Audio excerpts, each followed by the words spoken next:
WC Learning Institute's mission is to close the wealth gap for BIPOC entrepreneurs in pursuit of generational wealth by increasing ethical, equitable, and financially sustainable underserved startup enterprises.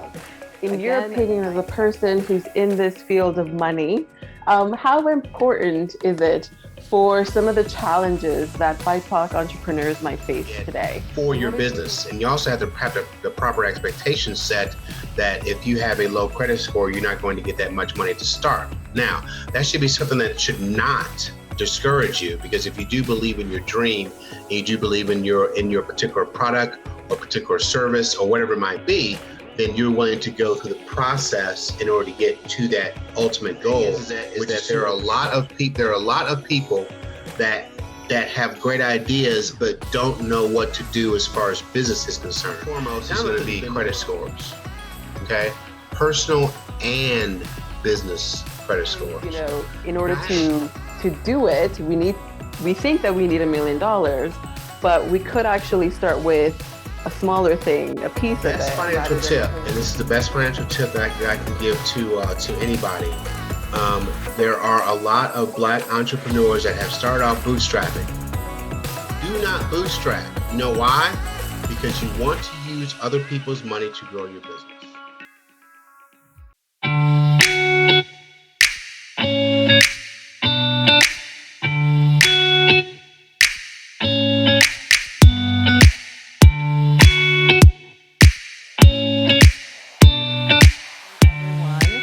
To another roundtable here with WCLI. WC Learning Institute's mission is to close the wealth gap for BIPOC entrepreneurs in pursuit of generational wealth by increasing ethical, equitable, and financially sustainable underserved startup enterprises. Again, my name is Jessie Santana. I'm an organizational culture strategist, and I co-create brave spaces of intentional inclusivity and fierce belonging with my organization, The Way We Work. And we are here with Walter Grain of Grain Funding. He is an experienced business executive and entrepreneur with a passion for people and innovation. He currently serves as the owner of a funding company, Grain Funding, in Atlanta, Georgia. Walter has a BS from University of Wisconsin-Stevens Point from the School of Communications. Throughout his career, Walter has built a strong track record in the sales and sales management. He has experience as an entrepreneur, upper management, and marketing. In addition to his professional work, Walter is passionate about helping people to get to the next level in business and in life. Walter hopes to use his talents and expertise to make a positive impact on the world. Welcome so much to our conversation today, Walter. We're glad to have you. I am glad to be here. Thank you. And again, if anybody has any questions, comments, or concerns, you can always put it into the chat box, and we will field those questions as they come in. So Walter, first, I would like for us to talk about, in your opinion, as a person who's in this field of money, how important is it for some of the challenges that BIPOC entrepreneurs might face today? And what do you think is the most important part about being able to match those people with the businesses to the money? One of the most important parts is to be realistic about where they're coming from and what they want to do. You have a lot of individuals who have very, very good intentions. Okay, they have very good products. There's a lot of smart people out there. But the fact of the matter is that you really have to have your ducks in a row in order to get funding that you want to get for your business. And you also have to have the proper expectations set that if you have a low credit score, you're not going to get that much money to start. Now, that should be something that should not discourage you, because if you do believe in your dream and you do believe in your particular product or particular service or whatever it might be, then you're willing to go through the process in order to get to that ultimate goal, which is to open your business, and then a whole new process starts there. So the thing is that what I try to do is, first of all, set people's expectations correctly. Second of all, when I do set people's expectations correctly, make sure that I take them through the process myself. I just don't drop people off at the curb and say, have a good time and good luck. I like to make sure that people are taken care of. As a matter of fact, I don't know what drew me to this, but I was started looking at my notes I started taking when I was when I first started grant funding April of last year. And the one theme that I had, even from the first couple of pages, is to help people. Okay. Mhm. My thing is that there are a lot of people that have great ideas but don't know what to do as far as business is concerned. And I'm not the know-it-all, the be-all, and so on and so forth. But I have owned a couple of businesses in my life, and I think that I know a couple different things. So I just want to make sure that people are taken care of, and we are going in the right direction. Absolutely. And thank you for sharing that. So I guess my question is sort of, what are some of those expectations as you're having conversations with people trying to get this money? What are some of the things that they need to have in order to be able to match themselves to the right portfolio or the right sort of experience to be able to get some of that money? The first and foremost is going to be credit scores. Okay, personal and business credit scores. Now, I had this young lady that asked me the other day. She's like, "Why should I give you my personal information? Because this is on my business." I said, "Well, back in 2008, 2009, when the economy was starting to tank, a lot of banks lost a lot of money because what they did is they only based things off of people's business credit, which is usually sparkling, and their personal credit is not. Usually, what that leads to is that in that particular case, it led to people going out of business because the economy at that particular time and banks lost a lot of money. So they said, you know what, we're not going to do that anymore. We're actually going to test we're actually going to find out what your Experian credit score is, because you want to go off your Experian credit score, which is the true FICO score, and then your business credit score if you have that established. If you don't have that established, I can definitely help you out with that. But the fact of the matter is that those are the things that you need to start off with. So when you're going on your quest to make your product better, make sure also that your credit is good too.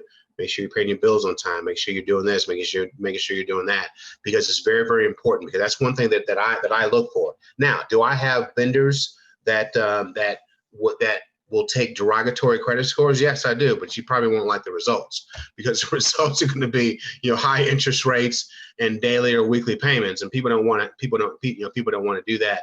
But the thing is that if you want to go through the process, if you like going through the process, you have to like going through the process if you're an entrepreneur. You can't be like, okay, well, I got a 550 credit score, write me a check for $1 million and I'm going to make a fortune. Well, no, you're not with me. You're going to have to go to somebody else to do that. But the fact of the matter is that, but I'm willing to, if you're willing to go through the process and making sure these things are taken care of, then we can get that done. I have a lot of connections where people will raise your business credit score by taking a lot of the stuff off your personal credit score, putting it on your business credit score. And then what happens is that your personal credit score goes up, okay, because that's the most important part. Your business credit score might not even been in existence. And then once we get everything over there, now we can start making the payments and kind of going from there. So it makes a big difference to set people's expectations correctly and kind of move on from there. Yeah, absolutely. And I think that even what you said, sometimes we have this idea of, we fall in love with our idea and we think it's the most amazing thing. It's going to revolutionize and change the industry and the world. Mm-hmm. And we want to do it all. But sometimes, in order to do it, we think that we need $1 million, but we could actually start with a smaller thing, a piece of it, rather than the whole thing, right? Right. And it's definitely something that a lot of people think that I'll have to get all of the money in order to do the thing, because I can't do the thing if I don't get all of that money, right? Right. And the thing is that you want to take it in bits and bytes. The banks are, especially nowadays, with the whether we're in a recession, out of a recession, going into a recession, I don't know, whatever we're at. All I know, my gas prices are high. That's all I know. So in my case, we're in a recession right now. But the fact of the matter is that you need to make sure that when you're going through this stuff, you need to make sure that again, you have all your ducks in a row and that you're moving forward with what you want to move forward with. You know, Mhm. it's great to have ideas. It's great to want to achieve your dreams, but it's also even greater when you're like, you know what? I do have to slow down. I do have to take maybe 10% of whatever I want, because banks want to see that you're going to pay. You might have the greatest widget in the world. Banks do not care. Period. Only thing they want to see is how you gonna pay me back. That's it, with interest. Yeah. Um, and that's what they want to see. You know, I myself am different because I'm actually very interested in a lot of what people have to say, and I want to, you know, be down the road and 10 years from now say, hey, by the way, I knew Jim Bob, and he did this, and I gave him $100,000, and now he's worth 100 million. I go to his parties and stuff. He don't give me no money. I give him parties and stuff, but you know, but we have a good, you know, we have a good time. But that really psychs me up to see somebody get infused with some cash and is able to take that cash and use it properly to get their company or their product or whatever it might be to the next level. Yeah, absolutely. And again, if anybody has any other questions that they want to be asked, you can always put it in the chat box, or anybody can raise their hand and unmute themselves that way too. We do have a comment in the chat. If somebody wants to sort of start, as you said, building up that credit or improving their credit, whether it's personal or business, how sort of can you take us how someone can sort of do that? The process, you're talking about building your credit or correcting your credit or whatever it might be. Is that Correct. what you're saying? Yeah. The good thing is that everything that I'm saying is at your disposal. Okay. If you have your phone right now, you can click on an app called Experian. Click on Experian, put all your information in there, and it will show you your personal credit right away. Period. That's what you do. And if you do, I think Experian costs a little bit extra money to find out what is derogatory on it or not. But Credit Karma, even though the credit scores are different, Credit Karma is usually going to be higher. Okay. But the banks use Experian because it's a true FICO score.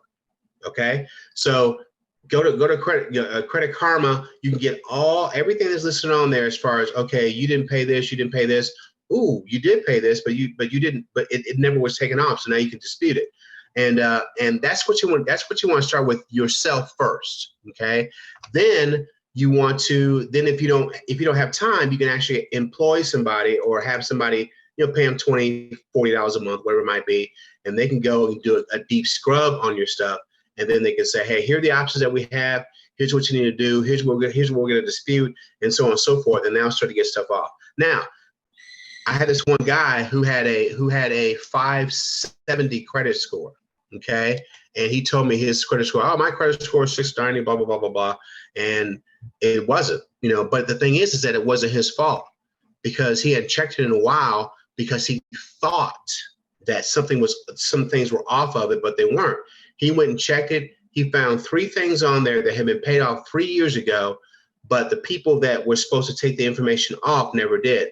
You know why? Because they don't care, because they got their money. So the fact of the matter is that now he had to dispute it with Credit Karma. Credit Karma did all the due diligence and so on and so forth. They got the information they needed, and they wound up taking it off. His credit score within 3 weeks went from 570 to 695, like that. Boom. Okay, but it does happen. The usual what happens is that they will go to a company and say, hey, he owes $1,000, you know, 200, 250, would that be good? And they come back to you and kind of go from there. So that's how you got to pay stuff, you know, unless it's really, really old. If it's really, really old and written off, then they find a way to scrub that off. So that's what you start with first. With business credit, it's very, very easy to get business credit. Only thing you need to do is get yourself a business credit card. Honestly, a credit card that has the thing on it. Okay. The only thing you need to do is a couple dollars on that business credit card on a monthly basis, and paid off at the end of the month, and then you'll be good to go. So it may sound easy, and it probably is a little. Maybe I'm making it sound easier than what it is. But it really, really starts with your due diligence and your willingness to make sure that you can get to the next level and go from there. So is there a sort of a preferred So is there sort of a preferred, sorry, is that my echo? sorry, is that my echo? Say what? Yes. Yes. Okay. You have two devices? I What don't. happened? You have two Do you have devices? two devices, Walter? I don't. Do you have two devices, Walter? Nope. Are we listening? Are we hearing something else or something?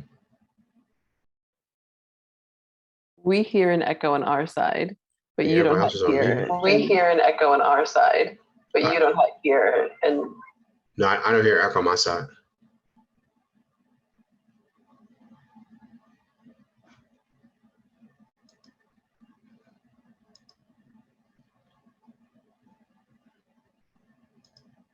You guys good?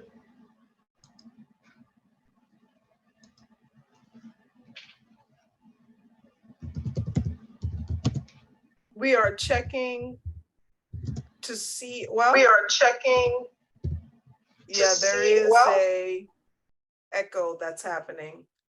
Bear with us for one moment. Happening. Bear with us for one moment. Good stuff. This meeting is being recorded.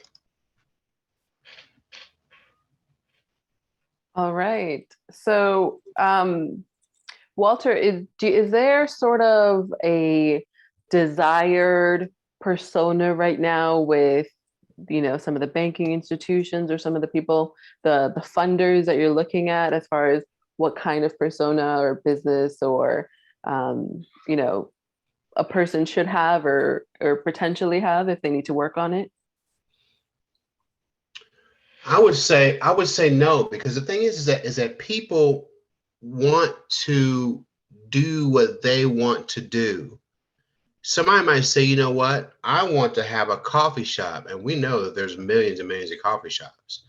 But if they have a desire to have a coffee shop and they know that they can do better than the Starbucks or Jim's coffee shop down the street, more power to them, because they're going to be passionate about it. I know that when I went to this business in April of last year, there's a million business banking brokers out there, business funding brokers out there. I didn't care because I knew that I was going to do it a different way. I knew that I was going to actually do my research in order to find out what my not my niche was, but what my theory could be. My theory could be is really helping people. I'm really good at helping folks. You know what I'm saying? And I'll go to the nth degree in order to make sure that they get taken care of, because it's really, really important, especially during after COVID, or at least the immediate really, really bad threat of COVID was over. That people wanted to connect with folks, whether it be us connecting now or going to the gym or going to a movie theater or whatever. But they also wanted to connect with something to actually help them, or it could have been a bill that they needed to pay or whatever it is. They didn't want to go to prompt number 1 or prompt number 7 or whatever. They want to talk to somebody. I can't tell you how many times I need to pay something, and it seems like they don't even want your money. Press this for that, press that. I just have one question to ask, and then I'll pay my bill. And it could take 5 seconds. My thing is that what I wanted to do was have a business where people could ask me questions about maybe not necessarily their product, but how can I get from point A to point B, because there's a lot of people out there that literally have no idea. Let me give you an example. I was talking to a guy who had been in business for 10 years, and he is a plumber. And we were talking this and that, and he was thinking about getting funding. I said, okay, sorry, so you get an LLC? What? LLC? What are you talking about? I'm like, a limited liability corporation. Nope. Well, you've been in business for 10 years and you don't have an LLC? No, I don't have an LLC. I don't, they're too expensive. I was like, they're $100 if you go to the Georgia, I think it's Department of Labor website, and get it for $100. Well, why do I need it? I said, you've been very, very fortunate that you haven't gone into somebody's house, fixed a pipe, and the whole house flooded, you see all this stuff that you have, it's going to be gone. Okay, your house, your car. He had two cars, your pool, your land, everything's going to be gone. He said, well, why is that? Because they're going to come after you when they find out that you don't have a corporation. So I gave him the information. Hopefully he did it. I don't know if he did or not, but hopefully he did. And we'll go from there. So Yeah, well, and I think that there is a lot of sometimes mystery. Sometimes people simply just don't know, like you said, where to go or where to get that information. And so maybe they're looking at, the people on the web talking about, oh, go 10K or from 0 to 1 million and that sort of narrative, which doesn't tell you actually how to run a business, right? no, it doesn't. It doesn't. Yeah. Give me your $5,000. I'll change it to $10,000. Now, you know what? That might be true. I don't know.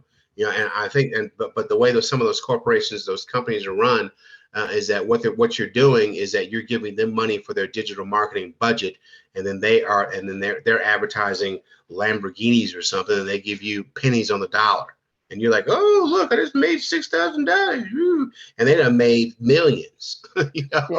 Yeah. So It's definitely something where I think that it's really important to, again, have that financial education, that actual practical business education around, managing your affairs as a business owner and making sure that you have protection, as we know that the US is very litigious as a country. But what are some of the things that sort of keep you motivated in this space? And as you said, making sure that people are have the things that they need in order to meet sort of the qualifiers to get the kind of funding that they're looking for.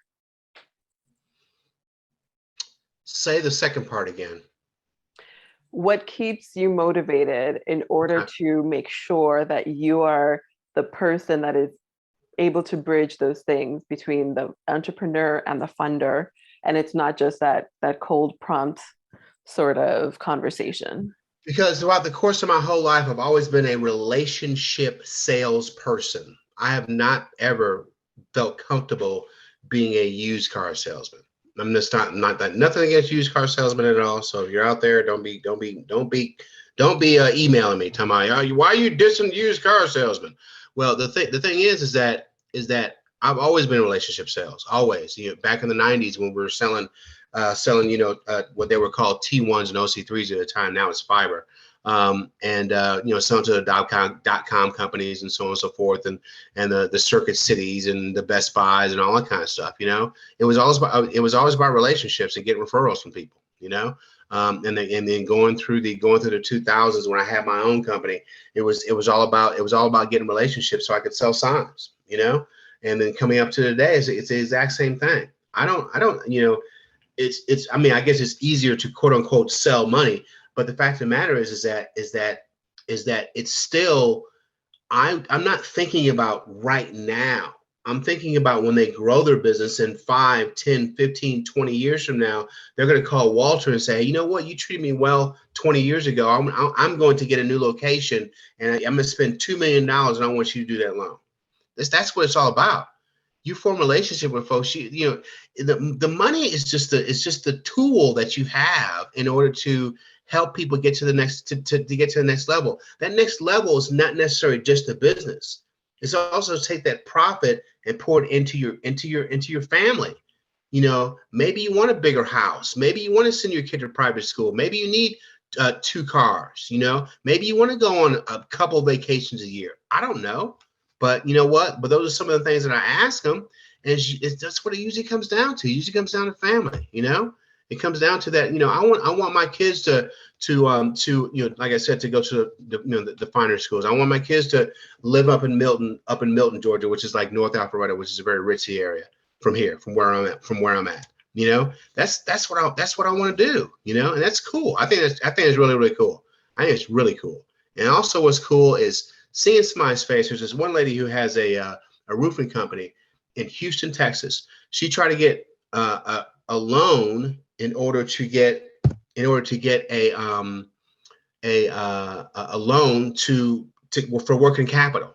Okay, the reason why she had this working capital and a little bit of extra money to buy some supplies and so on and so forth, because she was going to get a $10 million contract for a commercial roofing project. If she could get that, then she would get this $10 million project. Now I only loaned her $90,000 because that's the only thing she needed. But the fact of the matter is she got that $10 million contract and she is happy, obviously, happy as a lark. I mean, how can you not be, how can that not fire you up? You see what I'm saying? Absolutely. How can you not want to go to your people and help them to the nth degree so you can help improve their lives? I just, man, I'm not, sometimes I just pinch myself, because the thing is that this is something I really, really love to do.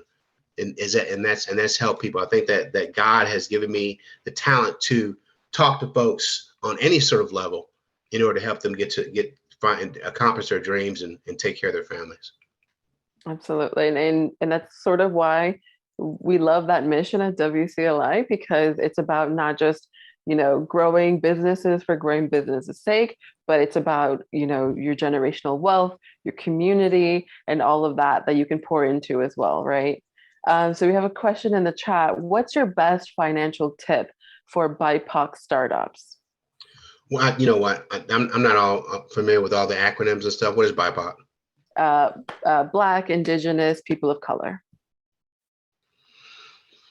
Best financial tip, and this is the best financial tip that I can give to anybody.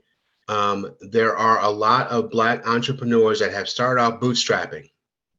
Do not bootstrap. You know why? Because you want to use other people's money to grow your business. Okay. Also, make sure that again, this is for everybody. Make sure that your credit is straight, especially, and make sure it's real straight if you're a minority. I don't mean to sound, but we all live the way we live. So the thing is that you need to make sure that your stuff is taken care of, because it's really, really important. And it's really, really important to also that once you start your business is to make sure that you go back and grab somebody else, because that's really, really important. There's a lot of Black people out there that do that, and there's a lot of Black people out there that do not do that. I talk to my people back in Chicago, the Windy City, all the time. You know what I'm saying? A lot of them are doing well. Some of them are not.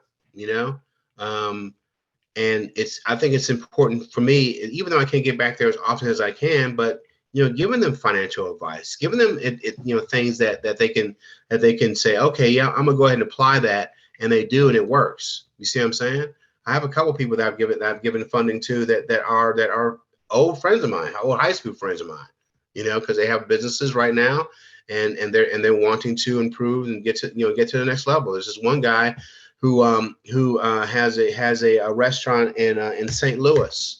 And I didn't grow up with him, but his dad did. That makes it proves how old I am. But his dad did. But he has a really good restaurant in St. Louis. But he needed to dress, and he needed to get to the next level. He wanted to rebrand it, and so on and so forth. So what he did is that he rebranded it. Okay, give a nice splash of paint, got some new furniture, and so on and so forth. And hopefully, at the end of this year, or possibly it's summertime of this year, they're planning to open up a second location, which is going to be an SBA loan, which I'm going to help them out with. You see what I'm saying? So it's all about relationships. I think somebody has a question out there. Yes. Is it Ngazi? If you can correct me. I think it is. Hi, good evening. Hey. I'm driving, pardon me, my day. So you always hear about using other people's money. You mentioned some Black people do it, some don't. My question is, how do you present yourself, and what do investors and funders, when you present yourself to investors, what is it that they're looking for? What would make them say yes? How do we position ourselves to present ourselves for investors, not necessarily loans. Can you give If some tips on that?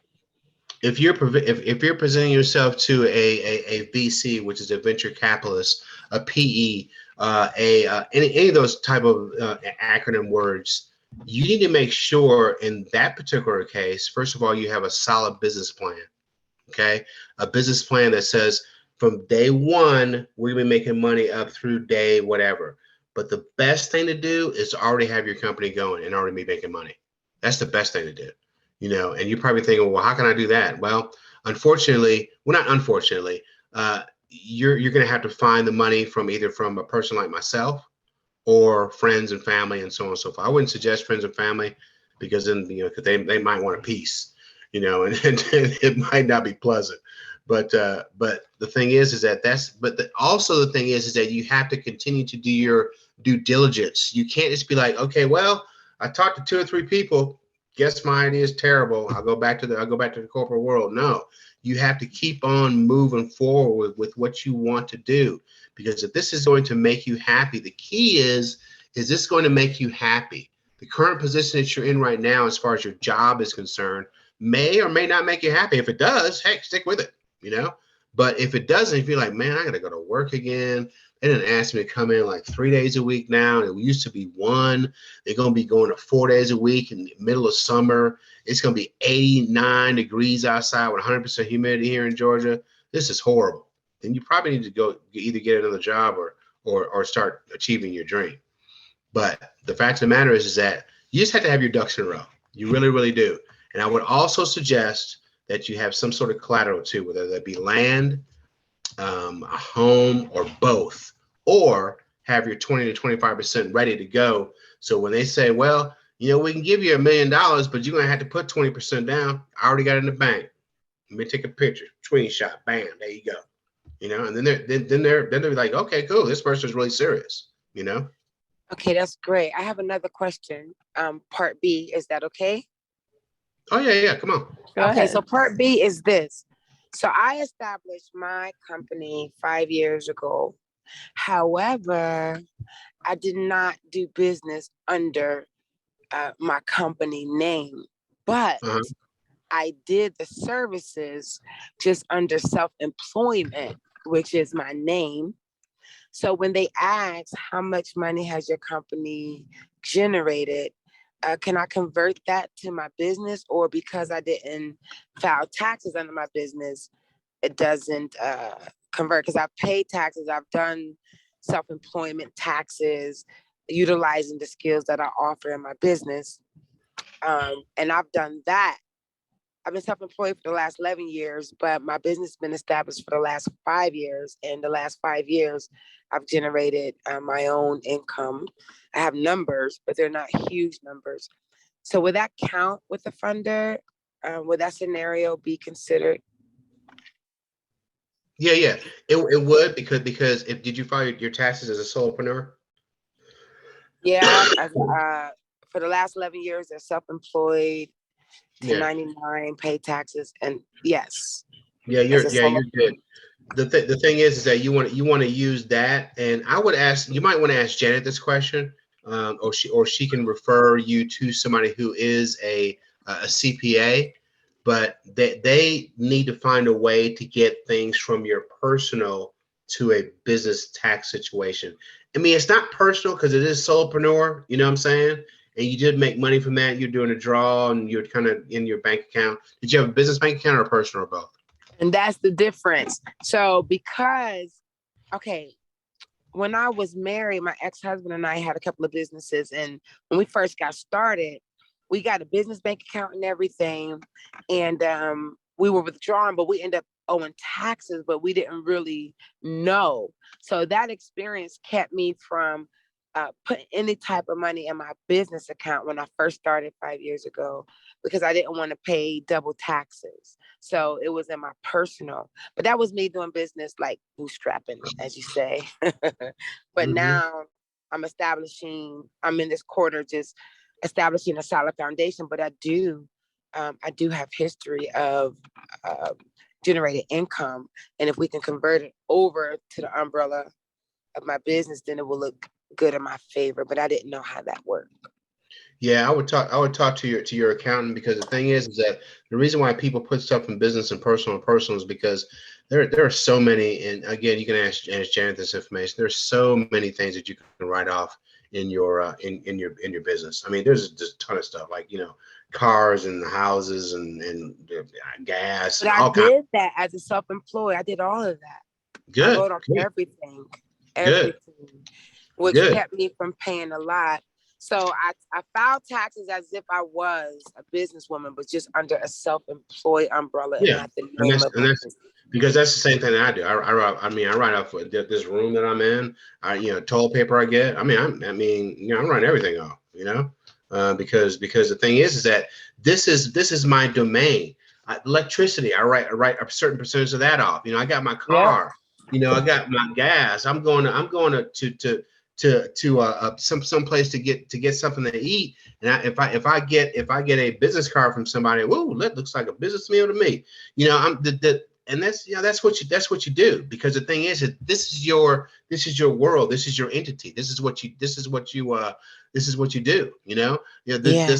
This Zoom call, this enterprise account that's costing me money on a monthly basis, I write that off. My cell phone, my heat, my gas, Everything. everything. Yep.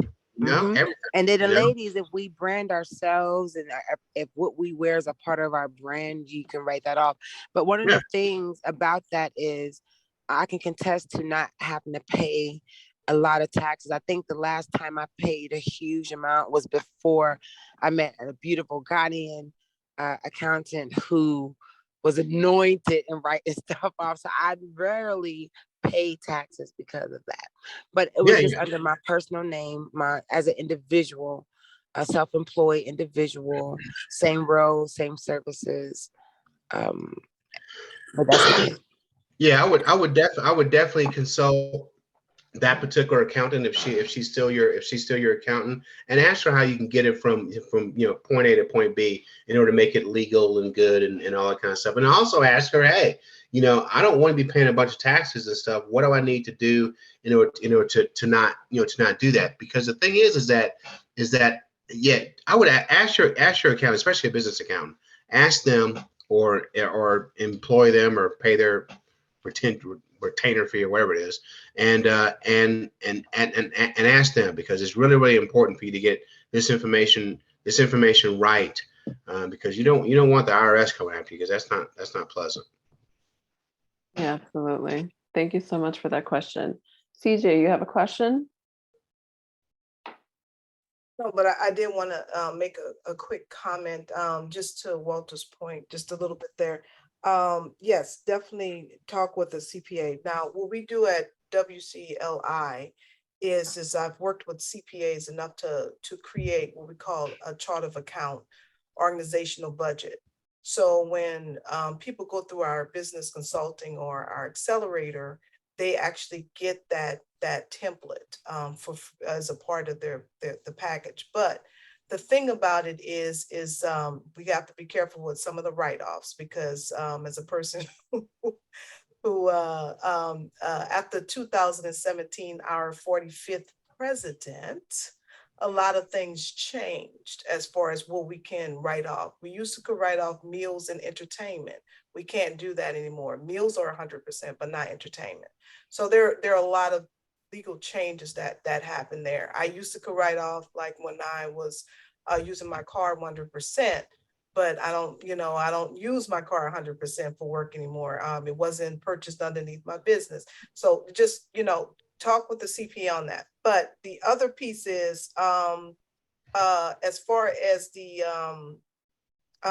was one other thing that you mentioned, the 1040. So when you are filing your personal taxes, let's say that you are a sole proprietor, or your LLC sole proprietor default tax election, which is the defaulted tax election for most LLC, unless you declare to become a S corp or a C corp. So what happens on your taxes when you file it, on your personal ones, you have what we call a Schedule C, which is your business information.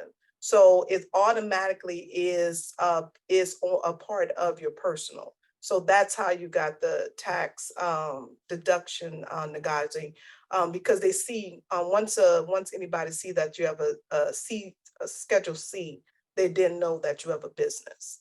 Either you're a sole proprietor or LLC sole proprietor election.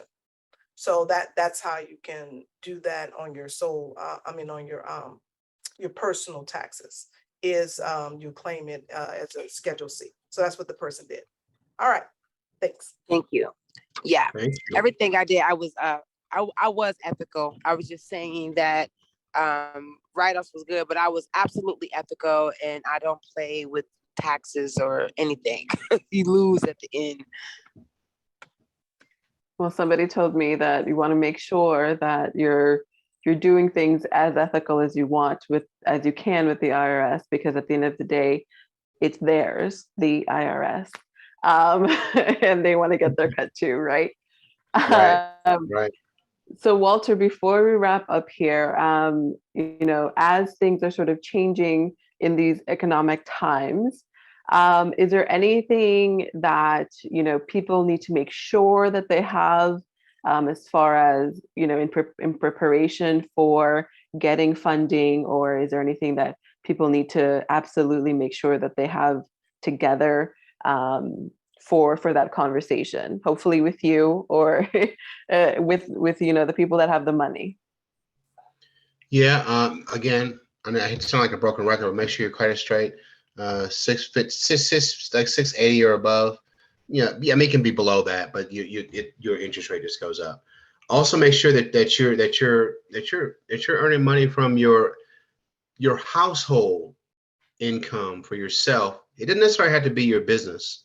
You could have a job, and it could be your job plus your business, because maybe you're going through a transition period to where you want your job is here right now. You want to get away from your job, but your business is here, and you want to try to get that even. So maybe once it gets to this, and you're like, okay, job gone, and then kind of go from there. And that's what smart individuals do. I had this one guy who, I got two examples, a good way to do it and a bad way to do it. This is the bad way to do it. This guy had a t-shirt situation going on a website. Cool t-shirts. I mean, like, the graphic tees and so on and so forth, colors and splashing and so on and so forth, blah, blah, blah. And I was like, man, how much you making on that on a monthly basis? He's like, 300. I was like, 300,000? Like, was that a year? He's like, no, $300 a month. And I was like, well, so what are you going to do in that regard? How much money do you need? He's like, oh, I need like 50,000 so I can start doing some digital marketing, this and that. And I mean, I didn't mean to sound like a jerk or anything, but I was like, you need to get a job. You need to get a job, making at least $4,000 or $5,000 a month, and then you can come back and talk to me. Because if you're just making $300, and you want $50,000, I mean, there's probably people out there that would do that. They might take your leg if you don't pay them on a weekly basis. But the fact of the matter is, I can't do anything like that. Other end of the spectrum is that I just talked to this guy a couple days ago. He has a trucking company. He has one truck.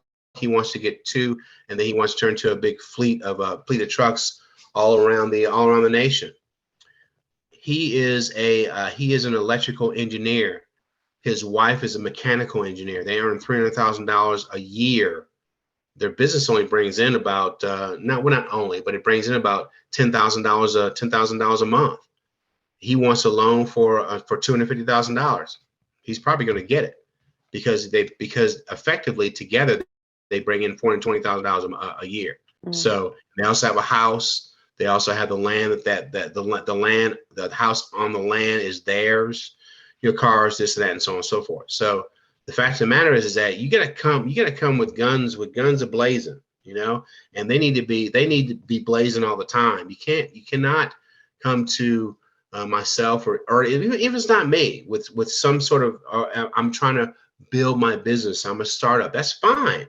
You can be a startup. You can have zero money, have zero stuff coming out of your business, starting from fresh day one, but your credit has to be 700 plus. Otherwise, you're not getting any money. You really can't have any derogatory things going on your credit because it won't work. It just won't work at all, you know. And the 0% business line of credit, and now it's credit card stacking. You're not charged until you actually use it, you know. But when you use it, make sure that you use it wisely, especially if you're just doing that by yourself. But you have good credit, but you're just doing it by yourself. You just need to make sure that your ducks are on the row. I know how I sound like a broken record, but that's kind of the way it is. It really, really is.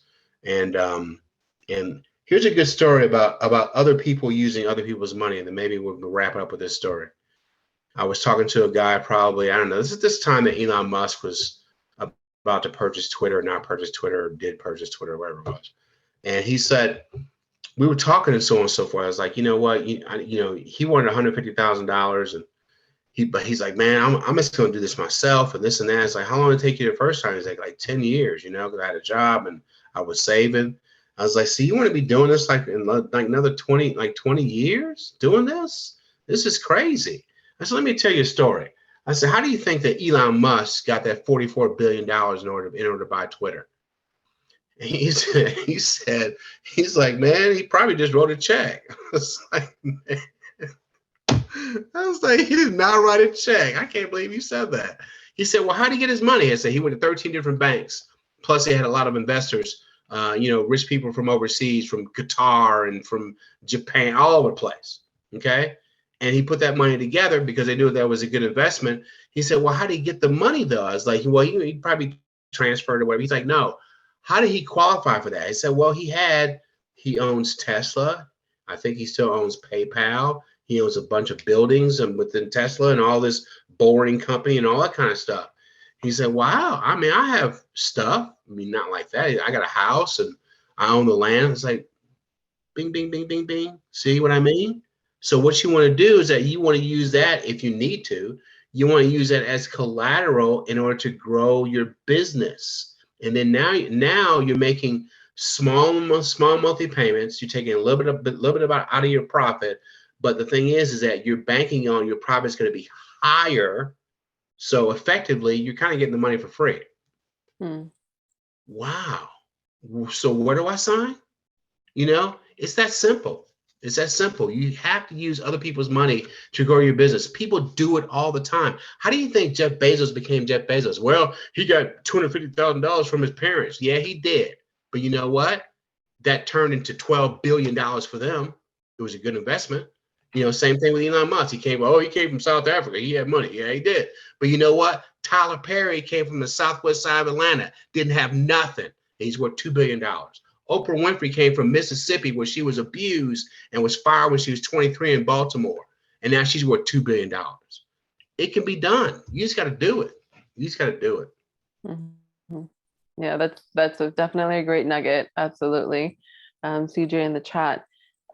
Is there any sort of last words that you would like, or anyone else have any last words that they would like to close our session here today? Walter, if you have anything else that you would like to add. I think that it's really important, like you said, that we sort of understand, yes, we may not be doing the same thing as Elon Musk, but the way that these people are getting money to do the things that they want to do and do it quickly and effectively is using the same financial literacy, right? They may be the figurehead, but they're leveraging other people's money in order to get what they want, right? Right. And also the one last thing I like to say is that make sure that you're happy at what you're doing. You don't have to be a millionaire. You don't have to be a billionaire. You know what?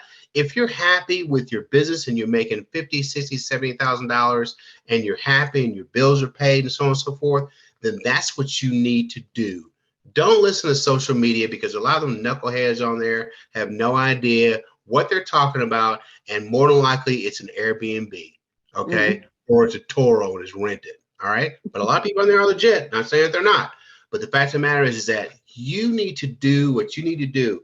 Cut out all this outside noise. I'll tell you one thing. I had a lot of outside noise when I was starting this. They're like, you're 50, 57 years old, talking about you starting a business? Yeah. So who cares? Wait. People put themselves into these categories of like, in order to be a certain age, you need to be doing this. No, you know what? I'm just a real late bloomer. Okay. So that's what I am, you know, and I'm going to keep on striving forward because I've had a lot of a lot of ups and downs, you know, more ups than downs. But the thing is that how do you deal with that? What type of tools do you have in order to deal with that situation? Do you go work out? Do you go for a walk? Do you call your best friend who you know is in your corner? You need to have a couple people in your life, and I have this written down here. Is that you need to have people that help you work things out. Okay, so when you have an issue, they help you work things out. Number two is that you need a cheerleader. You need somebody that's going to be rah, rah, rah. You're the best thing since sliced bread. And you also need somebody that will kick your butt when you do something wrong, you know? And that's really, really important to have these people in your life. If you have anybody else in your life, it could be, you know, positive influence and so on and so forth. But you need those three type of people that are going to tell you what you do wrong. They're not yes people. Okay, somebody's going to help you sit down and logically think through things, and also somebody that's going to jump by every once in a while and splash you with some water and put some pom-poms in your face. You know, I mean, it's just, man, this is it's tough being an entrepreneur. It really, really is tough. But the thing is that we are a different breed, and we need to make sure that we teach people how to do this, because public schools, colleges, you know what they teach you? They teach you to be a corporate hamster. And yeah, that's definitely not going to create the kind of impact that we all long to have, especially when we choose to want to be an entrepreneur, right? Yep, that's true. That is true. All right. Well, thank you so much.